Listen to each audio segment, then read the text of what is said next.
Nosso Senhor Jesus Cristo, ele disse, certa ocasião, passa os céus e a terra, mas as minhas palavras não hão de passar.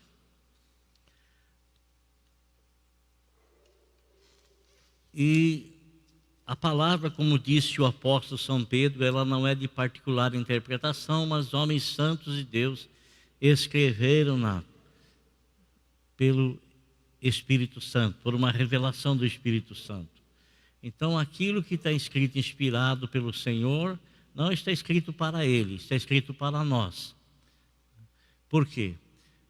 Porque é para nortear a vida espiritual, é para direcionar a vida espiritual, porque ali está a revelação de como nós devemos fazer, cumprir, colocar em prática aquilo que ali está escrito, para que a gente possa viver de modo a agradar ao Senhor. E nesses escritos, no Novo Testamento, a pessoa que mais escreveu livros foi o apóstolo São Paulo, né? E esses livros que ele escreveu, ele direcionava a quem, logicamente, ele escrevia: a igreja em Roma, os Colossenses, Tessalonicenses, aos Efésios. E dentro dos escritos do apóstolo São Paulo, tem 3 cartas que ele dirige. Essas cartas e são chamadas de carta pastoral, epístolas pastoral. A primeira, ele escreveu ao seu filho na fé, chamado Timóteo, um jovem. E a segunda, ele escreveu, repetindo muitas coisas, novamente a Timóteo. E também ele escreveu uma carta pastoral a Tito. Tito, que era seu amigo, seu auxiliar. E eu quero ler aqui, se você quiser abrir a Bíblia, se não quiser, você apenas ouça. A carta que o apóstolo São Paulo escreveu a Tito, no capítulo 1, versículo de número 4. Tito está depois de 2 Timóteo e antes de Filemão. Depois de 2 Timóteo e antes de Filemão está a carta de Tito, a Tito. E no capítulo 1, versículo 4, está escrito assim: a Tito, meu verdadeiro filho em nossa fé comum. A Tito, meu verdadeiro filho em nossa fé comum. Graça e paz da parte de Deus Pai e de Cristo Jesus, nosso Salvador. Senhor, nos dê orientação e graça e misericórdia do Teu Espírito Santo para podermos falar da Tua palavra. Amém. O apóstolo São Paulo escreveu essa carta lá mais ou menos pelo ano 63 a 65, logicamente, da nossa era. E provavelmente Paulo estava na Macedônia quando ele a escreveu. Direcionada, como nós vemos aqui, a Tito, e Tito, ele era um auxiliar do apóstolo São Paulo. Ele não era judeu, ele era um gentio, ele era grego, se converteu, filho na fé do apóstolo São Paulo, e ele era alguém que estava auxiliando o apóstolo São Paulo em suas viagens, em várias vezes, várias cidades, conforme está escrito no livro de Gálatas, no capítulo 2, versículo 1 a 3. Nessa carta, o apóstolo São Paulo, ele fala com Tito. E Tito, pelo que nos parece, irmãos, não tem esse relato na Bíblia. Nós sabemos que ele era jovem, assim como Timóteo também era jovem. Talvez entre 20, 25 ou 30 anos, né? Nem a história também fala a idade exata, porque é muito difícil saber a idade exata de quem viveu há mais de 2000 anos atrás, né? Ou quase 2000 anos atrás. Estamos no ano 2020, né? Praticamente isso mesmo. Então, mas a gente percebe da maneira como Paulo trata os dois, a gente percebe que eles são jovens. São pessoas conhecidas e muito bem conhecidas do apóstolo São Paulo. O apóstolo São Paulo incumbe Tito de uma responsabilidade muito grande. E ele não faria isso se ele não tivesse confiança naquele jovem. Confiança por quê? Porque ele ouviu dizer que Tito era uma bênção. Confiança por quê? Alguém chegou para ele e disse, nossa, aquele jovem lá, ele é uma bênção. Não foi nada, ninguém disse nada para o apóstolo São Paulo. O apóstolo Paulo conheceu o rapaz. O apóstolo São Paulo, conhecendo o jovem Tito, logicamente o apóstolo São Paulo sabia das intenções do coração de Tito, sabia da sinceridade, sabia da integridade, sabia da honestidade, sabia da conduta íntegra desse jovem diante do Evangelho de nosso Senhor e Salvador Jesus Cristo. E Paulo achou por bem deixar Tito numa cidade, num local chamado Creta. Com que finalidade? Ele deixou Tito lá para que Tito colocasse algumas coisas que ainda não estavam em ordem. Então, Paulo disse para Tito que o permitiu ficar ali, colocando responsabilidade dele para ele direcionar a igreja, conduzir a igreja da forma como ele viu Paulo conduzir a igreja. Da mesma forma, imitando Paulo. Paulo transmitiu aquilo que ele fazia. Mas não foi só isso. O apóstolo Paulo deixou ele lá na cidade de Creta para que ele constituísse presbíteros. Presbíteros, irmãos, no grego quer dizer ancião, senhor. O ancião, para nós o ancião é a terceira idade, né? Com 60 anos é considerado idoso. Então, esse direcionamento do apóstolo São Paulo é que ele não estabelecesse pessoas jovens. E algo me chamou a atenção que eu quero passar para vocês. Que não estabelecesse pessoas jovens, mas estabelecesse anciãos, senhores. A palavra presbítero quer dizer isso, né? Quer dizer isso. Líderes. O presbítero era líder de uma igreja local, de uma congregação. É interessante, porque o apóstolo Paulo o orienta a estabelecer anciãos, a estabelecer senhores à frente da igreja, quando o próprio Tito não era um ancião, quando o próprio Tito não era um senhor de idade. Tito era jovem. Mas o que leva o apóstolo Paulo a colocar tamanha confiança na mão de um jovem? O conhecimento. Amados, nós temos, por experiência, muitos jovens que se convertem, mas eles se atiram com o coração nas coisas de Deus. Mas eles vão fundo, eles começam a ter um desenvolvimento tão sadio, tão abençoado, tão grandioso, que se torna notório a nós e a todas as pessoas. O que não podemos dizer que acontece com todos os senhores de idade de 60 anos ou mais. Não acontece, né? Logicamente, uma pessoa de 60 anos, ele não tem mais ilusão nenhuma na vida. Ele já é uma pessoa madura, é uma pessoa já que tem um direcionamento para a vida dele, é uma pessoa que sabe o que quer, é uma pessoa que tem experiência na vida.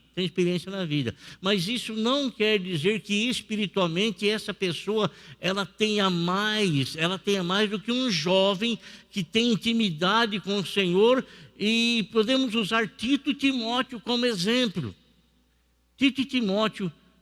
exemplo. Eram jovens e sobre as costas deles, sobre os ombros deles, o Senhor aprouve a Deus inspirar o apóstolo São Paulo para estabelecê-los como líderes dessas igrejas, como líderes desse local.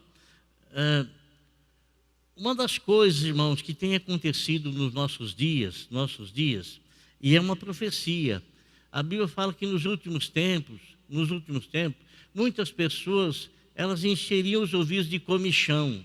O que é comichão? Comichão é algo que te dá coceira nos ouvidos. Te dá coceira nos ouvidos.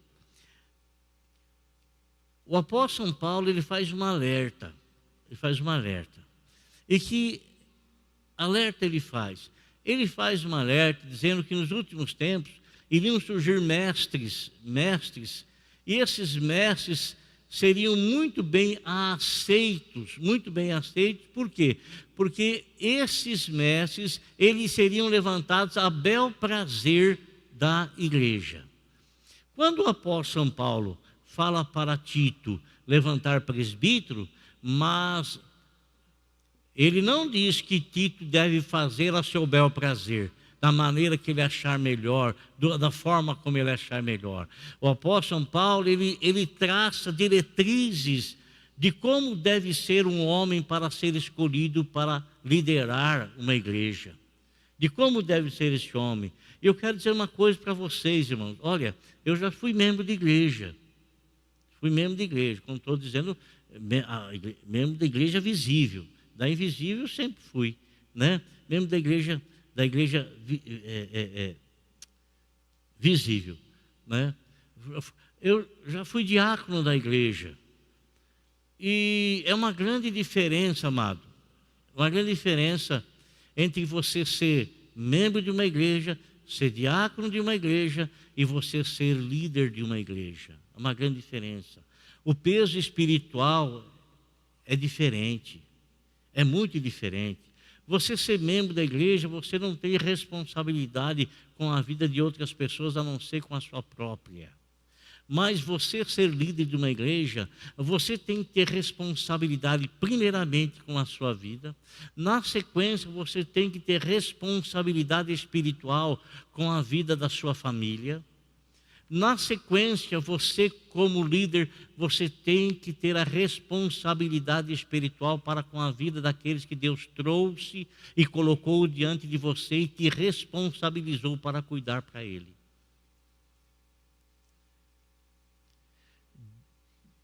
Enquanto Deus te fortalece, te dá graça, te ajuda e te abençoa para que você transmita isso para a igreja, há um inimigo que ele, antes de atacar você, ele vem atacar o líder.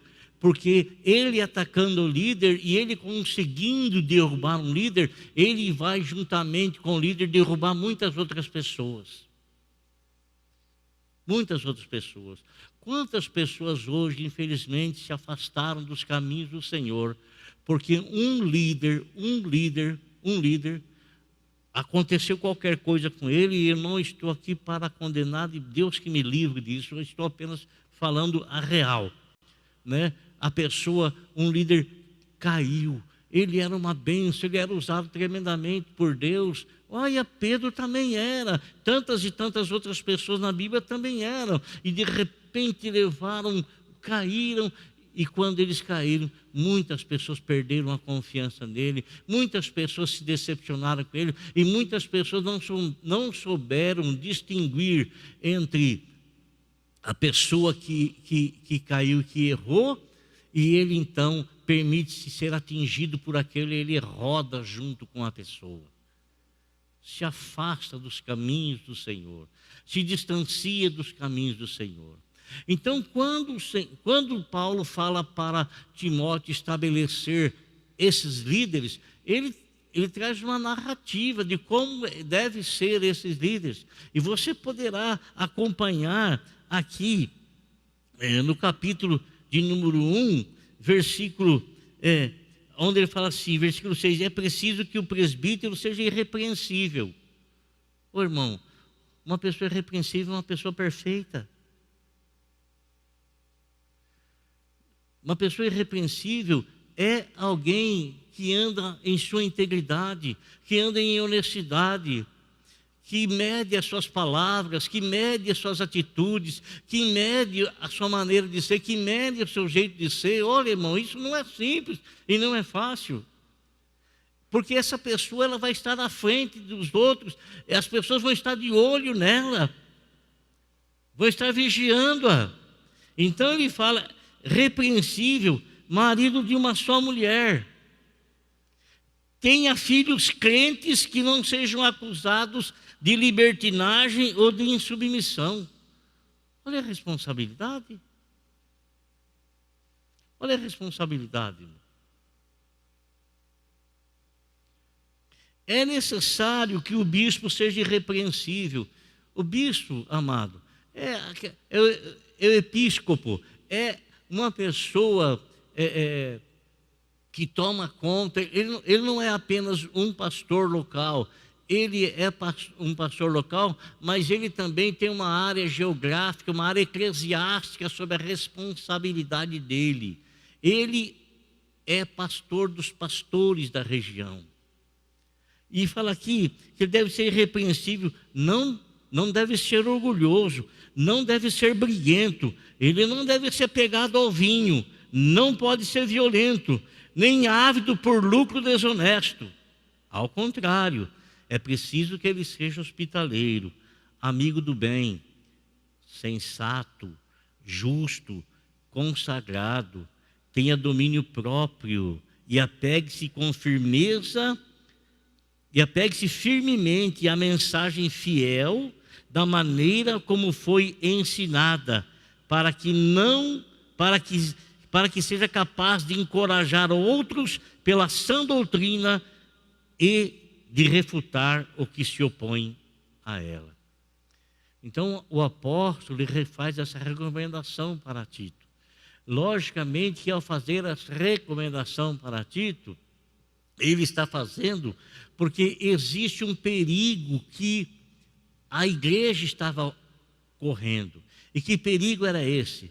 O perigo era que estava se levantando pessoas que vinham com o intuito de desestabilizar todos os cristãos. Todos os cristãos. Amado, presta atenção no que eu vou lhe dizer. Nós às vezes estamos perdidos no mundo, de repente a gente ouve o Evangelho. A gente ouve o Evangelho da graça. Como o apóstolo São Paulo, ele fala aqui, porque a graça de Deus se manifestou salvadora a todos os homens. Então nós ouvimos o Evangelho da graça pregado por alguém. Ao ouvir o Evangelho da graça, a nossa vida foi transformada, ela foi mudada, foi transformada. Ao invés de nós nos atermos naquilo que nós ouvirmos e procurarmos nos desenvolver a nossa vida espiritual, recebendo os ensinamentos daquela pessoa através de quem nós nos convertemos, de repente a gente fica assim meio, enjoado, e de repente você começa a reclamar da comida que você está comendo. Você não dá graças a Deus, você não está passando fome, você está sendo alimentado. A comida pode ser repetitiva. A gente come arroz e feijão todo dia, não é verdade? Todo dia. A gente come uma variação aqui, outra variação ali, mas a base, o essencial é aquilo ali. E muitas vezes a gente começa a caçar coisa. A gente recebe a salvação, é batizado no Espírito Santo, é cheio da graça de Deus, recebemos palavra, recebemos orientação. A igreja prepara de tudo com a finalidade de proporcionar aos seus membros o que for capaz, o que for possível para eles se desenvolverem espiritualmente. Mas eles não estão contentes, eles começam a procurar uma cabeça ali, outra cabeça ali, uma cabeça lá, outra cabeça aqui, outra cabeça aqui, acolá. Ficam dessa forma. Então, estava entrando não a sã doutrina. Se existe a sã doutrina, que ela vem de Deus, que ela é a revelação de Deus, que ela é a orientação de Deus, que é a palavra irrevogável do Senhor, existe também a doutrina falsa, o ensinamento falso. E olha, irmão, às vezes é tão difícil você distinguir o falso do verdadeiro. Às vezes é tão difícil, tão difícil, tão difícil. Coloca-se duas peças às tuas mãos. Uma é falsa e outra é verdadeira. Mas elas se parecem tanto, que às vezes você até se confunde. Até se confunde. O Senhor está orientando a Tito para que ele transmita a sã doutrina. A sã doutrina. Para que ele capacite esses homens, para que esses homens tenham autoridade e tenham poder de não serem enredados por nenhum vento de doutrina, mas que eles tenham a capacidade de refutar toda e qualquer falsa doutrina. E isso se faz através da sã doutrina, da palavra pura, da palavra verdadeira, da palavra inspirada por Deus, da palavra com a qual Deus nos alimenta, a palavra com a qual Deus nos conforta, a palavra com a qual Deus nos consola, a palavra com a qual o Espírito Santo nos dirige, a palavra pela qual o Espírito Santo nos dirige em toda a verdade. Então, amado, quando ele recebe essa orientação, ele não só recebe essa orientação, ele recebe para estabelecer esses líderes nas igrejas, mas o apóstolo São Paulo fala para ele da maneira como ele tem que ser, para que ele seja o exemplo de todos. Mas antes dele dizer para Tito ser o exemplo de todos, ele faz algumas recomendações de como é que ele deve tratar os anciãos, as pessoas de mais idade, os homens de mais idade. Fala para ele também como é que ele deve tratar as mulheres de mais idade. Fala para ele também como é que ele deve tratar os jovens. Fala também para ele como é que ele deve tratar os adolescentes. Então, há uma orientação geral para que ele transmita, para que ele ensine, para que ele oriente as pessoas que estão sob a responsabilidade dele, mas que em tudo seja ele o exemplo. Olha que peso, irmão. Olha que peso. Irmão, você vem no culto e você vai embora para a tua casa. Não é? Você vem no culto e você vai embora para a tua casa. Não é que você não tenha a responsabilidade de viver de acordo com a palavra. Você tem a responsabilidade.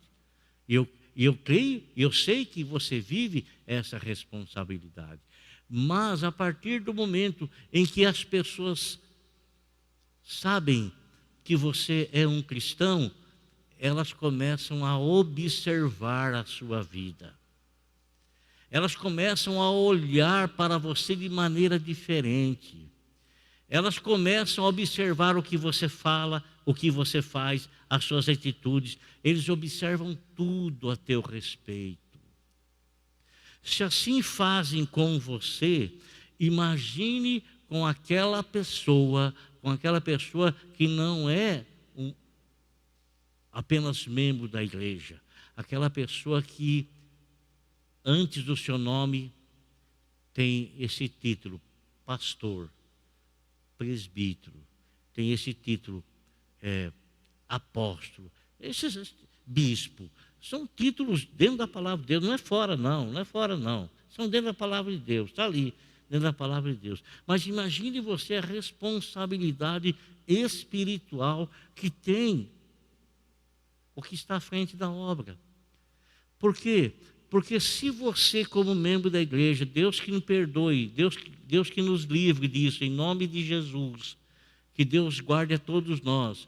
Mas se você, amado, levar um escorregão, você é um membro da igreja. Mas se o líder levar um escorregão, o tombo dele sempre é maior. O tombo dele sempre é maior. Sempre é maior. Sempre é maior. E Paulo fala para Tito: Tito, você tem que ser o exemplo de todos. Você tem que ser o exemplo dos presbíteros, você tem que ser o exemplo dos bispos, você tem que ser o exemplo dos anciãos, das pessoas de maior idade, dos homens, você tem que ser o exemplo das mulheres de maior idade, você tem que ser o exemplo das jovens casadas, você tem que ser o exemplo dos jovens casados, você tem que ser exemplo para os jovens, você tem que ser exemplo para os adolescentes, você tem que ser exemplo que todo mundo está de olho em você. Todo mundo.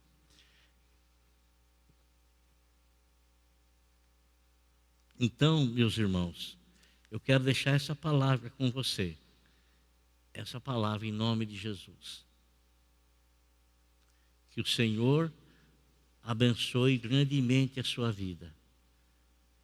E que você conduza a sua vida dentro daquilo que o Senhor Deus revelou na palavra dele, que é a sã doutrina.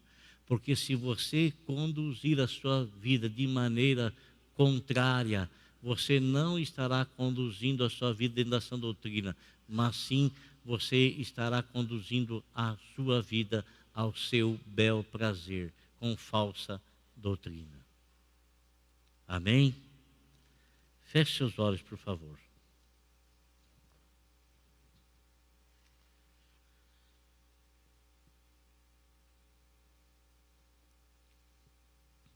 Nós vamos orar nesse momento. Senhor nosso Deus e Pai, o Senhor nos guia por terra plana, por terrenos aplanados pelo Teu Espírito. Teu Espírito nos conduz, ó Senhor, dentro da Tua benevolência, dentro do Teu amor, dentro da Tua graça, dentro da Tua palavra. Obrigado, Senhor, por essa mensagem que o Senhor nos trouxe, essa mensagem que o Senhor falou conosco. E eu quero pedir que o Senhor continue abençoando cada um dos Teus filhos aqui. Cada um deles, ó Deus. Pedir que a Tua mão, que está sobre eles, permaneça sobre eles. Pedir que a Tua ajuda, Senhor meu Deus e meu Pai, como está sempre à nossa disposição. Que a Tua ajuda sempre venha para socorrer o meu irmão na hora, ó Deus amado, que ele estiver precisando do Teu socorro. Verdade é que as Tuas mãos nunca estiveram encolhidas, sempre estiveram estendidas, prontas para segurar e para salvar aqueles que confiam no Senhor. Por isso eu oro a Ti agora, e eu Te peço a graça de nós participarmos aqui juntos, ó Deus, da Santa Ceia e da Santa Comunhão. Que Teu Espírito Santo, Senhor nosso Deus e nosso Pai, esteja, Senhor Jesus, sobre nós agora, nos ajudando e nos abençoando. Em nome do Teu Filho, Jesus Cristo, para sempre. Amém.